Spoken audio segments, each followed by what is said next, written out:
예, 여러분 안녕하세요. 이번 시간에는 그 사내 변호사에 대한 내용을 설명을 드리도록 하겠습니다. 이제 여러분들이 그 사내 변호사에 대해서 이제 질문을 많이 하셔서 제가 이제 사내 변호사로 일하는 사람들을 이제 섭외를 많이 해봤는데 예를 들어 뭐 현대자동차라든지 뭐 삼성전자, 뭐 삼성화재 그리고 뭐 외국 기업 몇 번을 해봤는데 사람들이 현재 일하는 사람들이 썩 나오지 않으려고 하는 경우가 되게 많습니다. 그래서 이제 나오게 되면 뭐 회사 얘기를 하게 되면 회사에서 허락도 받아야 되고 또 이제 업무 관련된 내용을 말할 수 있어서 이렇게 나온다는 사람이 별로 없어서 나중에 그 딴 분은 제가 섭외 한분 있어서 그분을 모시도록 하고 일단 오늘 시간에는 일반적으로 그 사내 변호사에 대한 내용을 아주 간략하게 설명을 드리도록 하겠습니다. 원래 그 사내 변호사는 과거에 그 사법시험 있을 때 그리고 이제 아주 소수만 뽑을 때는 그 사내 변호사 즉 회사 안에서 변호사가 일하는 일은 사실 거의 없었습니다. 그래서 아주 예전에는 뭐 80년대, 90년대 초반만 해도 그 변호사가 기업에 들어간다 하면 거의 상무 이런 정도 대우를 해주고 그 다음에 이제 점점 가다가 이제 지금 과장까지 가다가 현재는 뭐 대리 아니면 이제 평사원까지도 이게 되는데 보통 사내 변호사는 크게 세 가지로 분류가 할 수 있습니다. 그래서 대기업, 그 다음에 두 번째가 이제 그 외국계 기업, 그다음에 세 번째가 이제 공기업 이런 식으로 생각하시면 됩니다. 그래서 일단 이 공기업도 생각하시면 공기업이나 뭐 공단이나 이쪽은 현재 거기가 지금 지방으로 많이 내려가 있습니다. 그래서 거기가 상대적으로 돈을 또 많이 주지도 않습니다. 그래서 많이 주지도 않고 대부분 또 거기가 정규직으로 뽑지 않고 계약직으로 뽑기 때문에 사람들이 많이 가지도 않습니다. 그래서 지방에 요새 보통 이렇게 말하기는 좀 그런데 뭐 여러 가지 뭐 공기업이나 뭐 공단이나 이런 데는 공고가 많이 뜹니다. 공고가 뜨면 보통 경쟁률이 한 4대1, 5대1 정도 되는데 다만 거기는 이제 그 가신 분들이 대부분 지방으로 내려가니까 오래 있진 사실 않습니다. 오래 있진 않고 한 2년이나 뭐 3년 정도 하고 또 이제 문제는 대부분 거기서는 경력직을 뽑는데 또 이 경력이 없는 신입 변호사는 이제 지원하기 쉽지 않습니다. 그래서 경력이 있는 분들이 또 가긴 그렇고 해서 대부분 경력이 한 10년 차다 이런 분들은 사실 거기 연봉이랑 이런 게 맞지 않아서 잘 가진 않고요.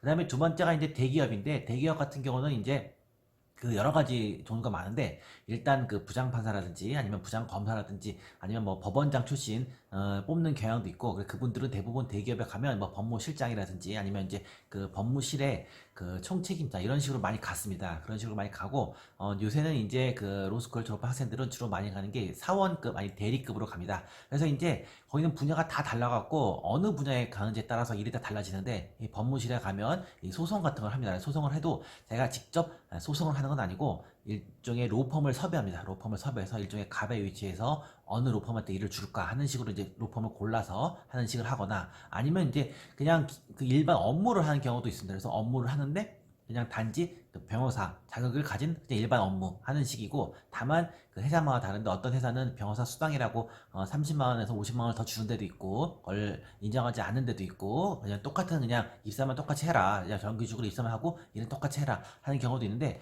요새는 이제 학생이 아니라 그 변호사 되신 분들이 그래도 대기업의 변호사로 취직한 걸 좋아합니다. 왜냐하면 거기 가서 경험을 따오면 거기다가 다른 데도 갈 수 있어서 많이 가는 경향이 있고요. 물론 일은 그 기업마다 다 달라지고 달라집니다. 그 다음에 이제 주로 하는 일이 그 법무실에서 법무도 하지만 기업 업무도 하지만 보통 그 컴플라이언스라 그래갖고 보통 그 회사가 어떤 일을 하려고 할 때 뭐 어떤 사업을 하려고 하는데 그게 이 법에 어긋나는지 안 어긋나는지 이런 거를 보통 많이 하려고 합니다. 그래서 예전에 그 로스쿨 교수님들이 로스쿨 졸업한 학생들 취업을 위해서 모든 회사 뭐 500인인가 1000명인가 하여튼 그런 이상 회사들은 모두 변호사를 의무적으로 고용하도록 하는 법안을 만들려고 한 적이 있었는데 이 기업들에서 너무 부담이 많다. 그래서 그냥 자율적으로 하는 게 좋겠다라고 해서 그 실행이 되지는 않고 있습니다. 그래서 이런 식으로 이제 사내로 가는 수가 있고요. 그다음에 이제 외국계 기업에는 가는 경우는 외국계 기업 사내 변호사도 마이크로소프트나 뭐 구글이나 뭐 그쪽도 많고 외국계 기업 되게 많습니다. 근데 거기 가면 거기는 이제 제가 이제 들은 얘기하면